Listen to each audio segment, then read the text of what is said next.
Мына охотаға, балыққа шығатын жігіттер, бұлар единственный қатыннан қорықпайтын жігіттер ғой, конкретно.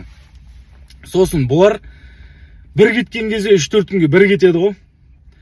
Бағыт жоқ қой бұларда, бағыт жоқ. Қай жерде аңқұс, бақа, шаян не бар, короче. Бәрін қырып келеді ғой.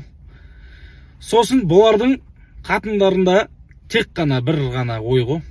Аман есен келсе болды дейді ғой, болды.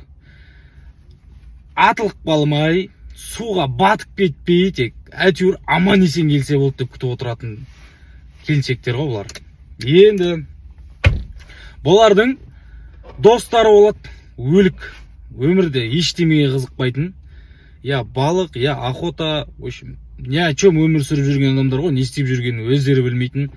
Чорт достары болады, сондай бір чорт. Сондай бір чорт достарыңа осыны жіберіп бөлісе отырыңдар. Давайте.